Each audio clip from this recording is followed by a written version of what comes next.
Welcome to Love's Tender Flame, Tales of Romance.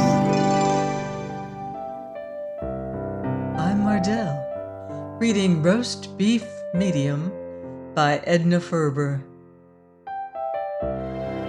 Chapter 9, Knee Deep in Knickers.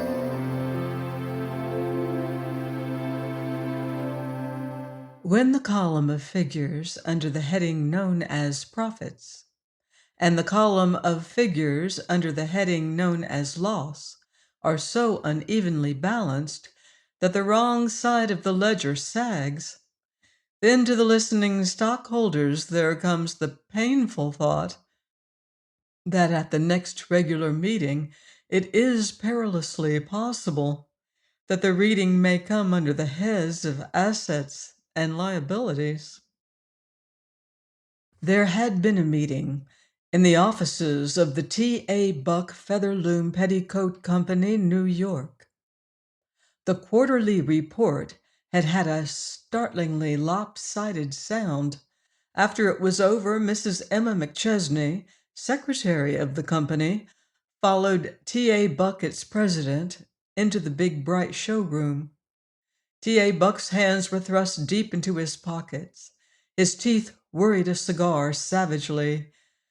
Care, that clawing, mouthing hag perched on his brow, tore at his heart. He turned to face Emma McChesney. "Well," he said bitterly, "it hasn't taken us long, has it? Father's been dead a little over a year. In that time we've just about run this great concern, the pride of his life, into the ground." Mrs. Emma McChesney, calm, cool, unruffled, scrutinized the harassed man before her for a long minute. "What rotten football material you would have made, wouldn't you?" she observed. "Oh, I don't know," answered T.A. Buck through his teeth. "I can stand as stiff a scrimmage as the next one, but this isn't a game. You take things too lightly. You're a woman. I don't think you know what this means." Emma McChesney's lips opened, as do those of one whose tongue's end holds a quick and stinging retort. Then they closed again. She walked over to the big window that faced the street. When she had stood there a moment silent, she swung around and came back to where T.A. Buck stood, still wrapped in gloom. "Maybe I don't take myself seriously. I'd have been dead 10 years ago if I had, but I do take my job seriously. Don't forget that for a minute. You talk the way a man always talks when his pride is hurt." "Pride? It isn't that." "Oh, yes, it is. I didn't sell T.A. Buck's Featherloom Petticoats on the road for almost 10 years without learning a little something about men and business. When your father died and I learned that he had shown his appreciation of my work and loyalty by making me secretary of this great company, I didn't think of it as a legacy, a stroke of good fortune. No, no. To me, it was a sacred trust, something to be guarded, nursed, cherished. And now you say we've run this concern into the ground. Do you honestly think that?"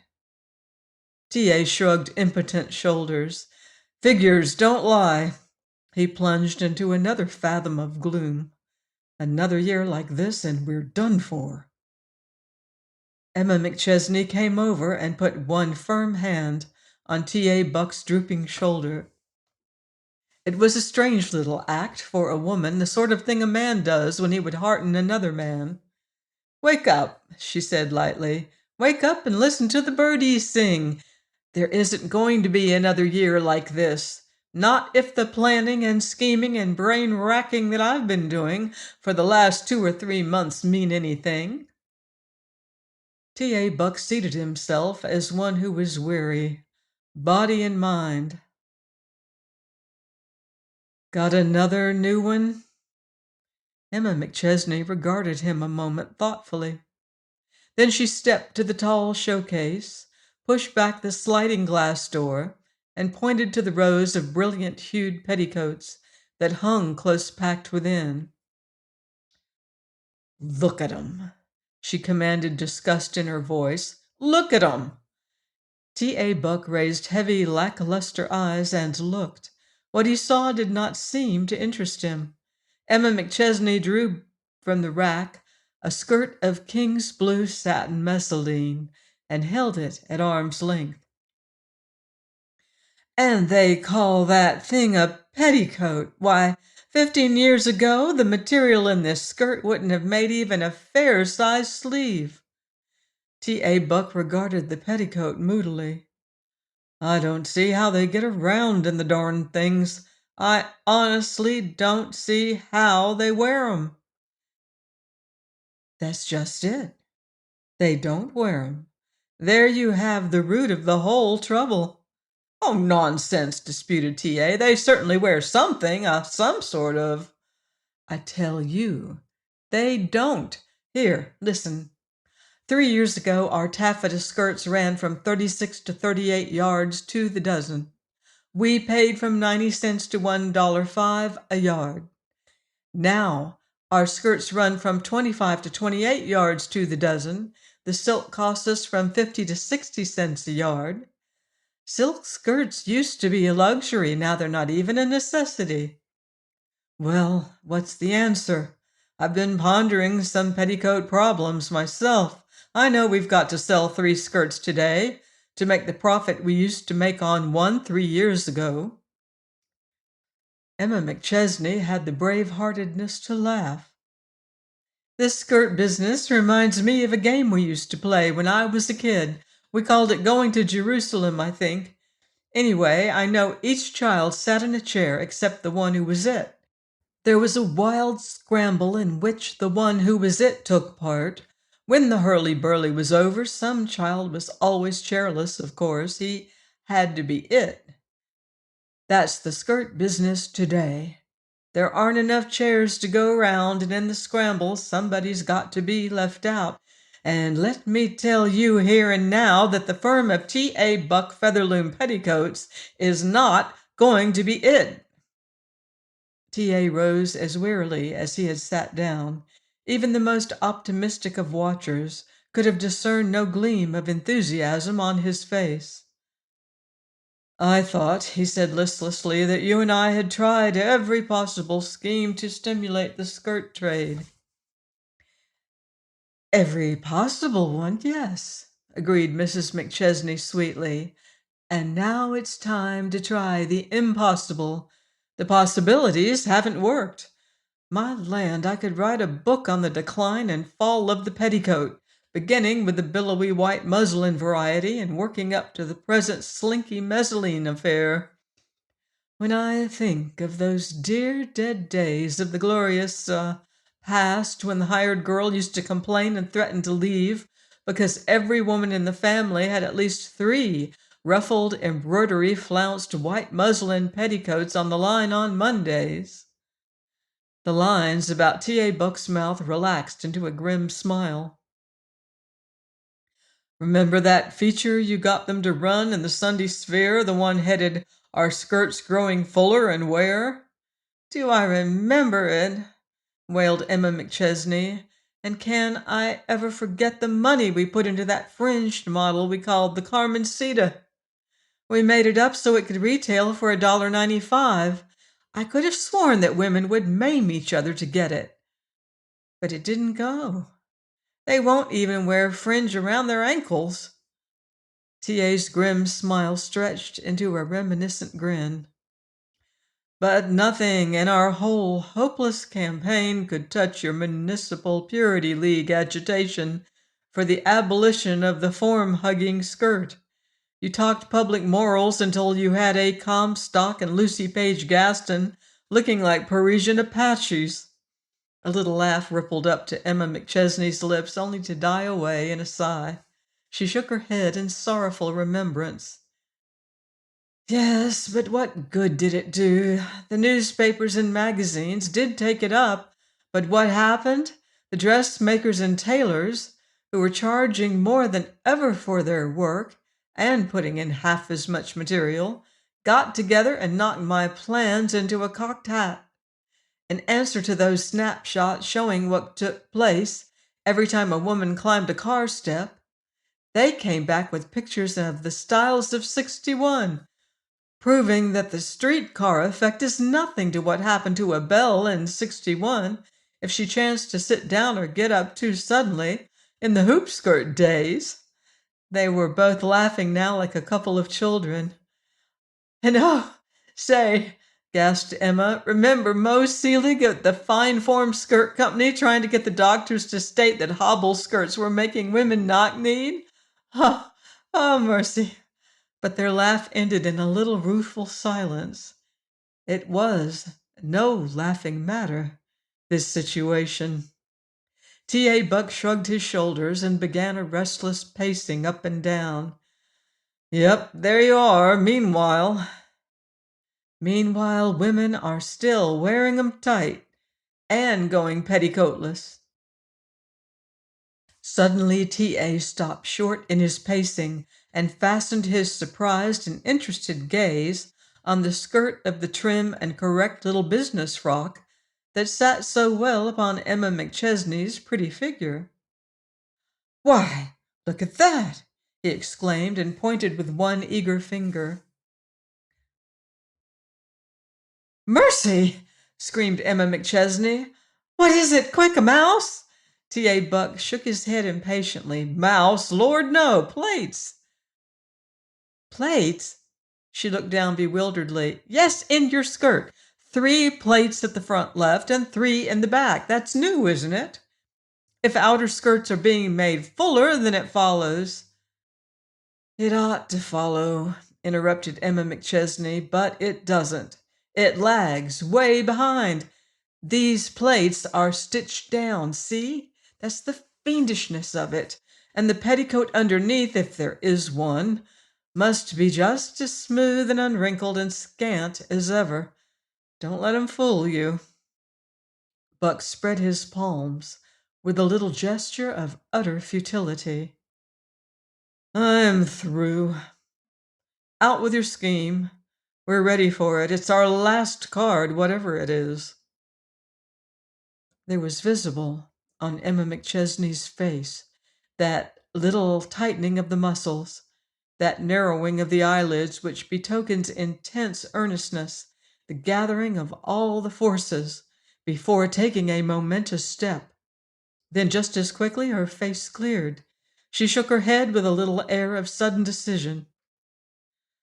Not now. Just because it's our last card. I want to be sure that I'm playing it well. I'll be ready for you tomorrow morning in my office. Come prepared for the jolt of your young life. For the first time since the beginning of the conversation, a glow of new courage and hope lighted up T.A. Buck's good-looking features. His fine eyes rested admiringly upon Emma McChesney standing there by the great showcase. She seemed to radiate energy, alertness, confidence. When you begin to talk like that, he said, I always feel as though I could take hold in a way to make those famous jobs that Hercules tackled look like little Willie's chores after school. Fine, beamed Emma McChesney. Just store that up, will you? And don't let it filter out at your fingertips when I begin to talk tomorrow. We'll have lunch together, eh? And talk it over then sociably. Mrs. McChesney closed the glass door of the case with a bang. No thanks. My office at 9:30. T.A. Buck followed her to the door. But why not lunch? You never will take lunch with me. Ever so much more comfortable to talk things over that way. When I talk business, said Emma McChesney, pausing at the threshold, I want to be surrounded by a business atmosphere. I want the scene all set. 1 practical desk, 2 practical chairs, 1 telephone, 1 letter basket, 1 self-filling fountain pen, etc. And when I lunch, I want to lunch with nothing weightier on my mind than the question as to whether I'll have chicken liver sauté or cream sweetbreads with mushrooms. That's no reason, grumbled T.A. That's an excuse. "It will have to do, though," replied Mrs. McChesney abruptly, and passed out as he held the door open for her. He was still standing in the doorway after her trim, erect figure had disappeared into the little office across the hall. The little scarlet leather clock on Emma McChesney's desk pointed to 9:29 a.m. when there entered her office an immaculately garbed, miraculously shaven, healthily rosy, youngish, middle-aged man who looked 10 years younger than the harassed, frowning T.A. Buck with whom she had almost quarreled the evening before. Mrs. McChesney was busily dictating to a sleek little stenographer. The sleek little stenographer glanced up at T.A. Buck's entrance. The glance, being a feminine one, embraced all of T.A.'s good points and approved them, from the tips of his modish boots to the crown of his slightly bald head, and including the creamy white flower that reposed in his buttonhole. "Morning," said Emma McChesney, looking up briefly. "Be with you in a minute. And in reply, would say we regret that you have had trouble with number 339. It is impossible to avoid pulling at the seams in the lower grade silk skirts when they are made up in the present scant style. Our Mistress Spaulding warned you of this at the time of your purchase. We will not, under any circumstances, consent to receive the goods if they are sent back on our hands. Yours sincerely." "That'll be all, Miss Casey." She swung around to face her visitor as the door closed. If T.A. Buck looked 10 years younger than he had the afternoon before, Emma McChesney undoubtedly looked 5 years older. There were little worried, sagging lines about her eyes and mouth. T.A. Buck's eyes had followed the sheaf of signed correspondence and the well-filled pad of more recent dictation with which the sleek little stenographer had carried away with her. "Good Lord, it looks as though you had stayed down here all night." Emma McChesney smiled a little wearily. "Not quite that, but I was here this morning in time to greet the night watchman. Wanted to get my mail out of the way." Her eyes searched T.A. Buck's serene face, then she leaned forward earnestly. "Haven't you seen the morning paper?" "Just a mere glance at 'em. Picked up Burroughs on the way down, and we got to talking. Why?" "The Rasmussen Welsh Skirt Company has failed. Liabilities 300,000, assets 100,000. Failed? Good God!" All the rosy color, all the brisk morning freshness had vanished from his face. "Failed? Why, girl, I thought that concern was as solid as Gibraltar." He passed a worried hand over his head. "That knocks the wind out of my sails." "Don't let it. Just say that it fills them with a new breeze. I'm all the more sure that the time is right for my plan." T.A. Buck took from a vest pocket a scrap of paper and a fountain pen, slid down in his chair, crossed his legs, and began to scrawl meaningless twists and curlicues, as was his wont when worried or deeply interested. "Are you as sure of this scheme of yours as you were yesterday?" "Sure," replied Emma McChesney briskly. "Sartin sure." "Then fire away." Mrs. McChesney leaned forward, breathing a trifle fast. Her eyes were fastened on her listener. "Here's the plan. We'll make Featherloom petticoats because there are still some women who have kept their senses, but we'll make them as a sideline.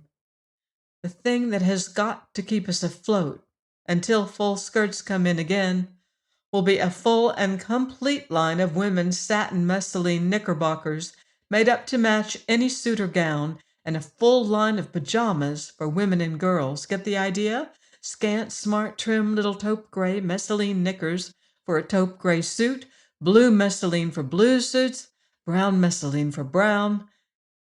T.A. Buck stared open-mouthed, the paper on which he had been scrawling fluttering unnoticed to the floor. "Look here," he interrupted. "Is this supposed to be humorous?" And, went on Emma McChesney calmly, in our full and complete, not to say nifty line of women's pajamas, pink pajamas, blue pajamas, violet pajamas, yellow pajamas, white silk. T.A. Buck stood up. I want to say, he began, that if you are jesting, I think this is a mighty poor time to joke. And if you are serious, I can only deduce from it that this year of business worry and responsibility has been too much for you. I'm sure that if you are... That's all right, interrupted Emma McChesney. Don't apologize. I purposely broke it to you this way, when I might have approached it gently. You've done just what I knew you'd do, so it's all right.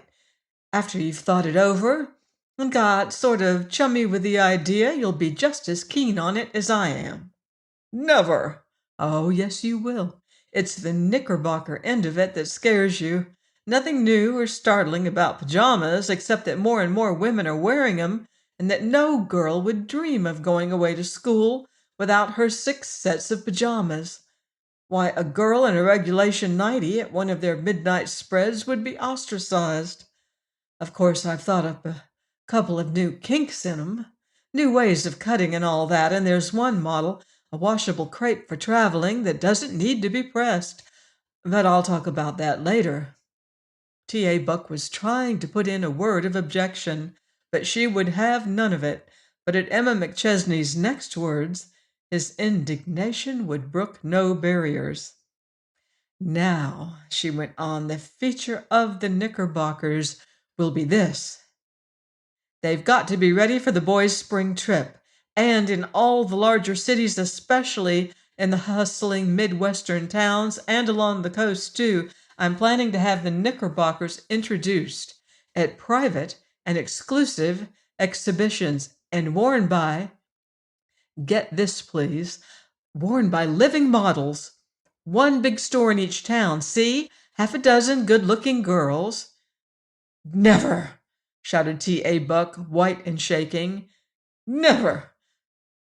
This firm has always had a name for dignity, solidness, conservation.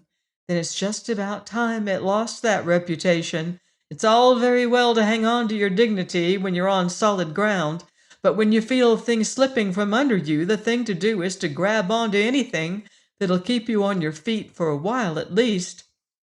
I tell you, the women will go wild over this Knickerbocker idea. They've been waiting for it. It's a wildcat scheme, disputed Buck hotly. It's a drowning man's straw and just about as helpful. I'm a reasonable man. All unreasonable men say that, smiled Emma McChesney. I'm a reasonable man, I say, and heaven knows I have the interest of this firm at heart. But this is going too far. If we're going to smash, we'll go decently, and with our name untarnished. Pajamas are bad enough, but when it comes to the firm of T.A. Buck being represented by living models, hussies stalking about in satin tights like chorus girls, why... In Emma McChesney's alert, electric mind, there leapt about a dozen plans for winning this man over. For win him she would in the end. It was merely a question of method. She chose the simplest. There was a set look about her jaw, her eyes flashed, 2 spots of carmine glowed in her cheeks. I expected just this, she said, and I prepared for it. She crossed swiftly to her desk, opened a drawer, and took out a flat package. I expected opposition. That's why I had these samples made up to show you. I designed them myself, tore up 50 patterns before I struck one that suited me. Here are the pajamas. She lifted out a dainty shell pink garment and shook it out before the half-interested, half-unwilling eyes of T.A. Buck. This is the jacket, buttons on the left, see? Instead of the right, as it would in a man's garment. Semi-sailor collar, with knotted soft silk scarf. Oh, it's just a little kink, but they'll love it. They're actually becoming. I've tried 'em. Notice the frogs and cord. Pretty neat, yes?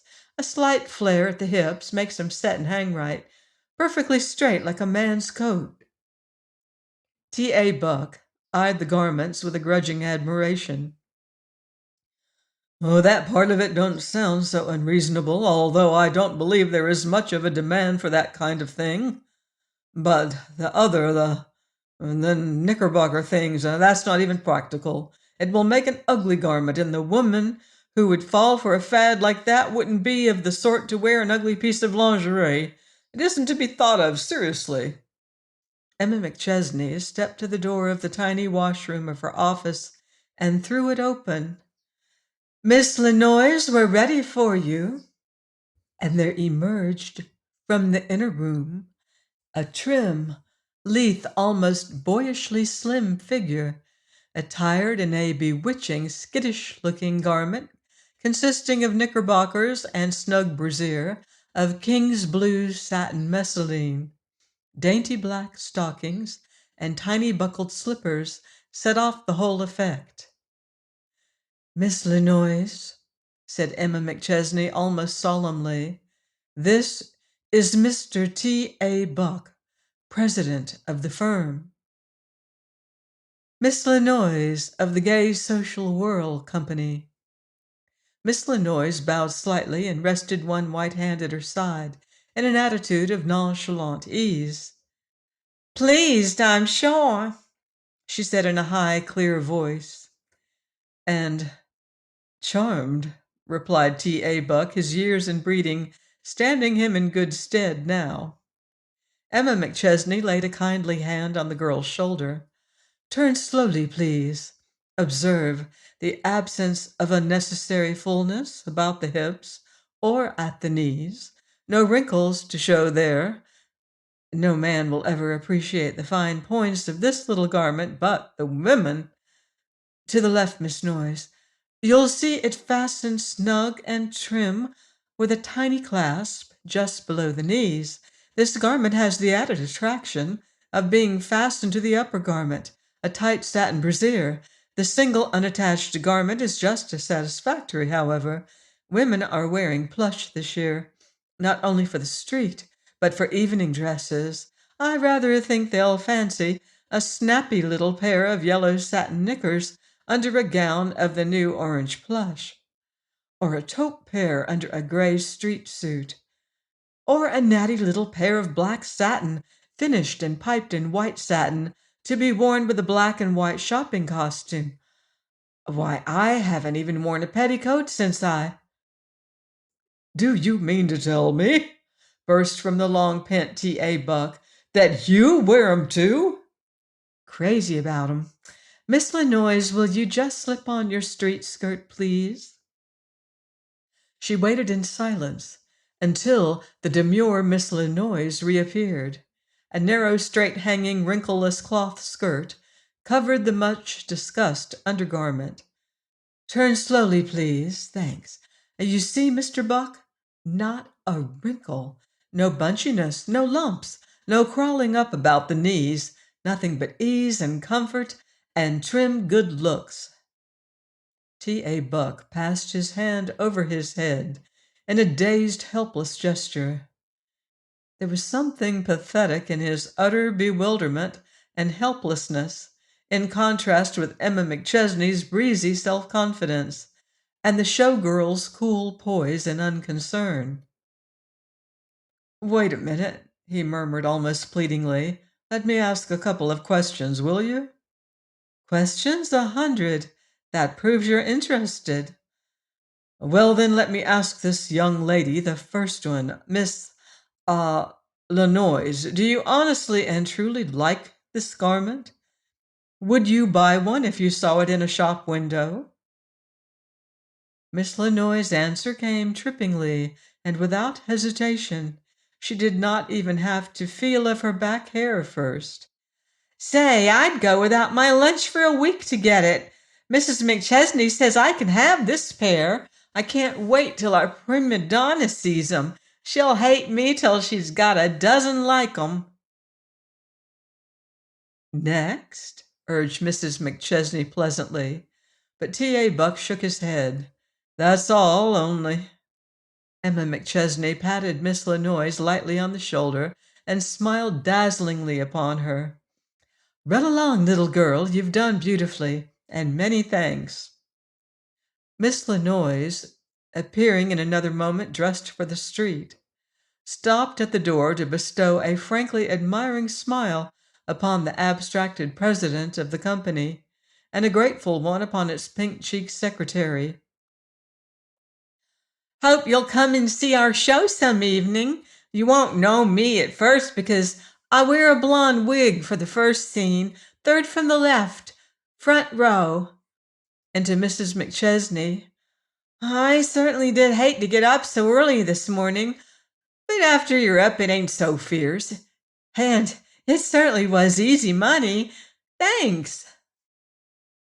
Mrs. McChesney glanced quickly at T.A., saw that he was pliant enough for the molding process, and deftly began to shape and bend and smooth and pat. Let's sit down and unravel the kinks in our nerves.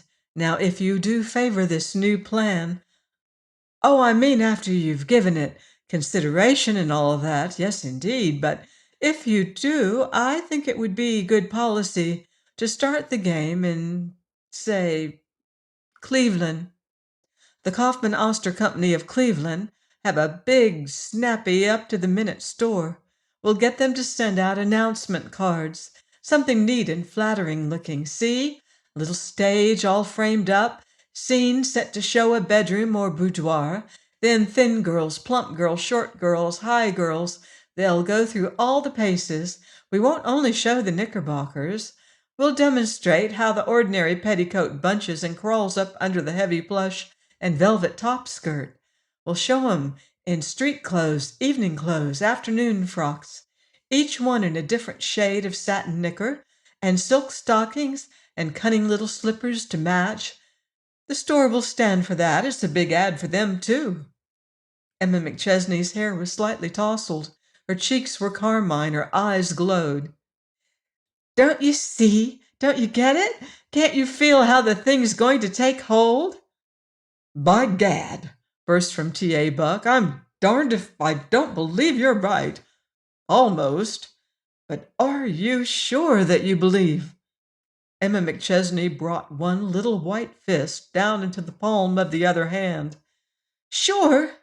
Why, I'm so sure that when I shut my eyes I can see T.A. Sr. sitting over there in that chair, tapping the side of his nose with the edge of his tortoiseshell-rimmed glasses, and nodding his head with his features all screwed up like a blessed old gargoyle, the way he always did when something tickled him.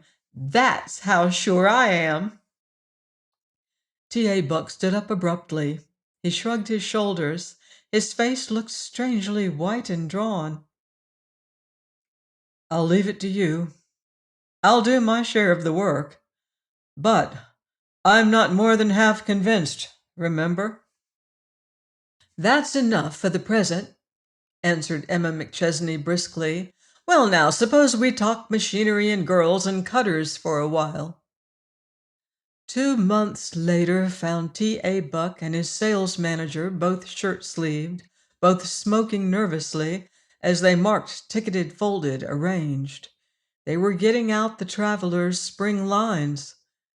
Entered Mrs. McChesney and stood eyeing them worriedly. It was her 12th visit to the stockroom that morning. A strange restlessness seemed to trouble her.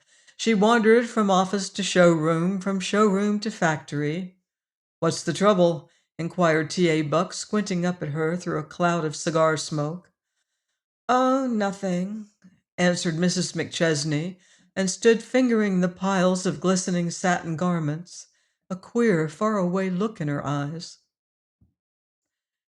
Then she turned and walked listlessly toward the door. There she encountered Spaulding, Billy Spaulding, of the coveted Middle Western Territory. Billy Spaulding, the long-headed, quick-thinking Spaulding, the persuasive Spaulding the mixer, Spaulding on whom depended the fate of the T.A. Buck Featherloom knickerbocker and pajama. Morning. When do you start out? She asked him. In the morning. Gad, that's some line. What? I'm itching to spread it. You're certainly a wonder child, Mrs. McChesney. Why, the boys. Emma McChesney sighed somberly. That line does sort of, well, tug at your heartstrings, doesn't it? She smiled almost wistfully. Say, Billy, when you reach the Eagle House at Waterloo, tell Annie, the head waitress, to rustle you a couple of Mrs. Trout's dill pickles. Tell her Mrs. McChesney asked you to. Mrs. Trout, the proprietor's wife, doles 'em out to her favorites. They're crisp, you know, and firm and juicy and cold and briny. Spaulding drew a sibilant breath. I'll be there, he grinned. I'll be there. But he wasn't. At 8 the next morning, there burst upon Mrs. McChesney a distraught T.A. Buck. Hear about Spaulding? He demanded. Spaulding? No. His wife phoned from St. Luke's, taken with an appendicitis attack at midnight. They operated at 5 this morning. One of those had it been 24 hours later, etc. operations. That settles us. Poor kid, replied Emma McChesney. Rough on him and his brand new wife. Poor kid, yes, but how about his territory? How about our new line? How about... Oh, that's all right, said Emma McChesney cheerfully.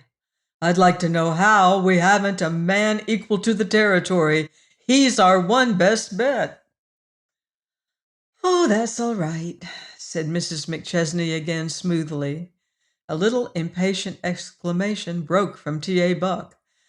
At that, Emma McChesney smiled. Her new listlessness and abstraction seemed to drop from her. She braced her shoulders and smiled her old, sunny, heartening smile. I'm going out with that line. I'm going to leave a trail of pajamas and knickerbockers from Duluth to Canton. You? No, you won't. A dull, painful red had swept into T.A. Buck's face.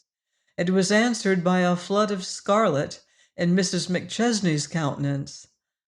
I don't get you, she said. I'm afraid you don't realize what this trip means. It's going to be a fight. They'll have to be coaxed and bullied and cajoled and reasoned with. It's going to be a show-me trip. T.A. Buck took a quick step forward. That's just why. I won't have you fighting with buyers, taking their insults, kowtowing to them, salving them. It isn't woman's work. Emma McChesney was sorting the contents of her desk with quick, nervous fingers. I'll get the 20th century, she said over her shoulder. Don't argue, please. If it's no work for a woman, then I suppose it follows that I'm unwomanly. For 10 years I traveled this country, selling T.A. Buck's featherloom petticoats. My first trip on the road, I was in the 20s. And pretty, too. I'm a woman of 37 now. I'll never forget that first trip. The heartbreaks, the insults I endured, the disappointments, the humiliation until they understood that I meant business, strictly business. I'm tired of hearing you men say this and that and the other isn't woman's work. Any work is woman's work that a woman can do well. I've given the 10 best years of my life to this firm. Next to my boy at school, it's the biggest thing in my life. Sometimes it swamps even him. Don't come to me with that sort of talk. She was locking drawers, searching pigeonholes, skimming files. This is my busy day. She arose and shut her desk with a bang, locked it, and turned a flushed and beaming face toward T.A. Buck as he stood frowning before her. Your father believed in me from the ground up. We understood each other, he and I. You've learned a lot in the last year and a half, T.A. Jr. that was, but there's one thing you haven't mastered. When will you learn to believe in Emma McChesney? She was out of the office before he had time to answer, leaving him standing there. In the dusk of a late winter evening, just 3 weeks later, a man paused at the door of the unlighted office marked Mrs. McChesney. He looked about a moment, as though dreading detection. Then he opened the door, stepped into the quiet dim of the little room, and closed the door gently after him. Everything in the tiny room was quiet, neat, orderly.